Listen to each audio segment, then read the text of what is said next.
Hello, self-alignment here. Alright, so we have a situation at hand where judgment has been called into account. Yep, whatever situation you're dealing with, judgment has been passed. This could be in any aspect of your life.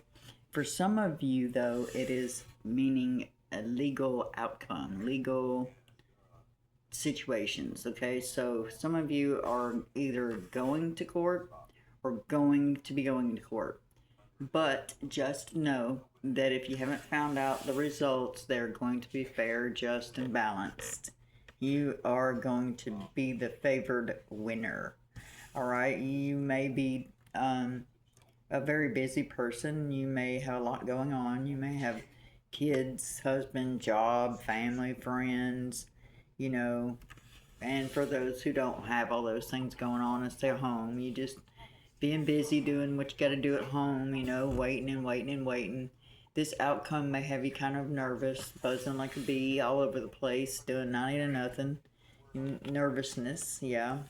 Some of you may be expecting money out of nowhere. Some of you may be being evicted because you didn't pay your rent. Okay, some of you may have a landlord that's associated to a Leo, which most people would not know this, a thing about their landlords. Alright, so you have good luck and money in your favor for those of you who this applies to. Some of you are going to court because you're trying to find out results of a life insurance policy. Some of you have requested, loans, money out of nowhere, student loans. Some of you are waiting for money that you're owed. Some of you had to take people to court to get the money that you're deserving of. It's a crappy thing about when you rent from people, unfortunately. Oh, look. So we also have the power couple, the Queen of Wands and the King of Wands out on this table. In this instance, though, justification doesn't need to be necessary for these two, but according to God, justification is coming, whether people like it or not. It looks to be that people have stood in the way of this union for way too long, and the divine has had far more than enough. These people are very sure of themselves, very sure of each other. This is a true love story. And a lot of people are jealous of it, but they're going to have to get the fuck over it. Because that dude is going to be delivering that cup to that chick regardless. This person may be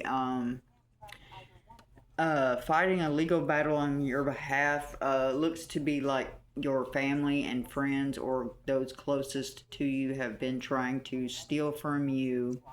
And it looks like in their case, the wrong person's on to them. So this might be something you're unaware of. You may feel as if someone has lifted something from you. It may not be concerning you because it may have been done just for the sole purpose to stress you out and keep you in a low vibration. Yeah. Negative people do not like it when a positive person vibrates higher than them. They don't.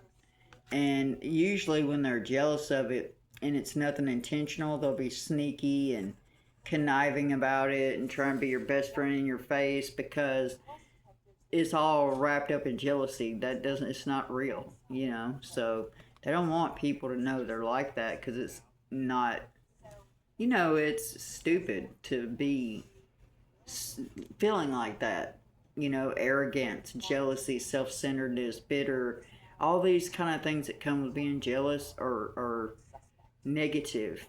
I don't even consider them emotions, but some people do. Alright, so, okay, so for some of you, there will be conversations about children, and for some of you, women these days are getting to the point where they're not wanting to marry, they're not wanting to have family, but it's the devil's messing everything up, trust me. But for some of you, you have been studying your ovulation chart, and you are now in the point where your ovulation is fertile, and fertility is at hand.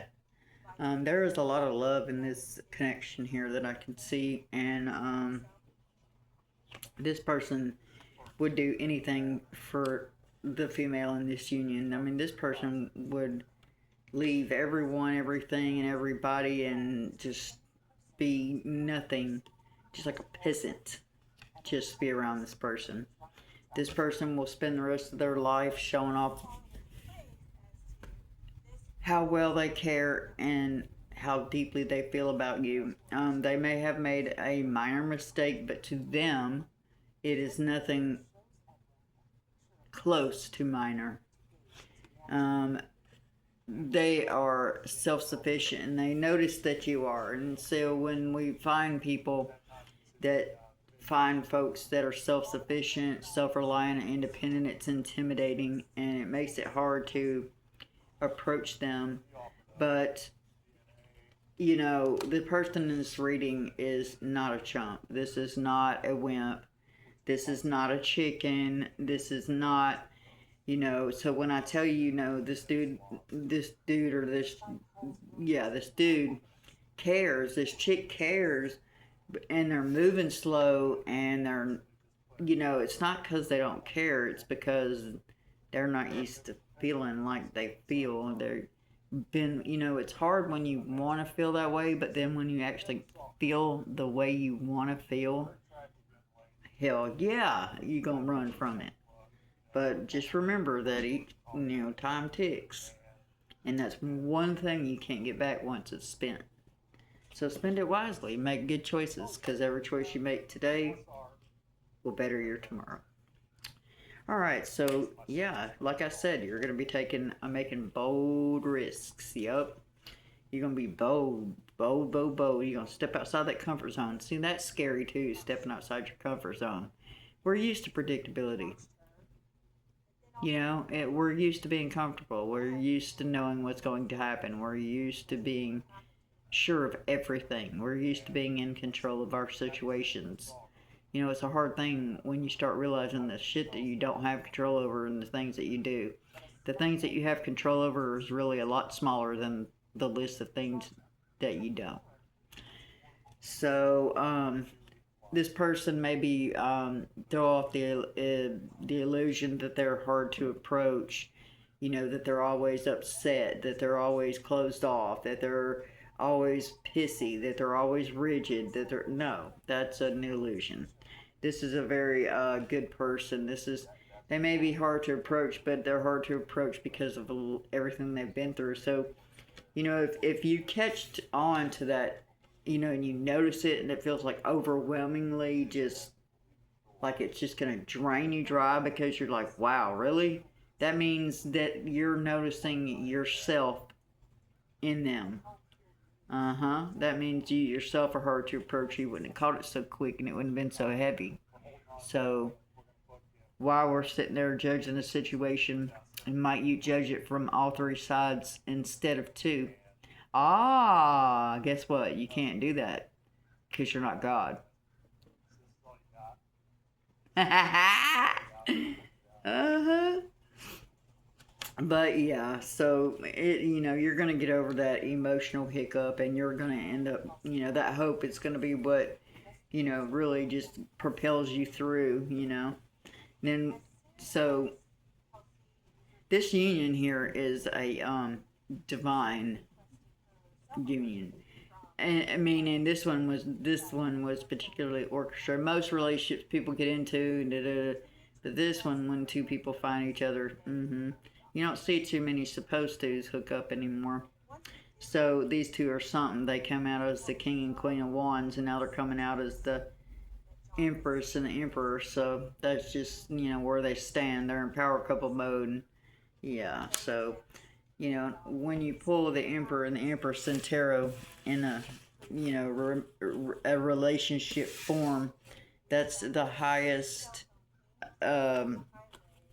growth there is to make in that. Well, no, actually, the highest growth to make in tarot would be the high priestess. So you're right up underneath that, sitting at empress and emperor. So whenever, you know, when you start pulling the emperor, I mean the high priest and the high priestess, that indicates the ascension was complete for that union, meaning they're at their peak for the connection to manifest itself into the reality of the physical world.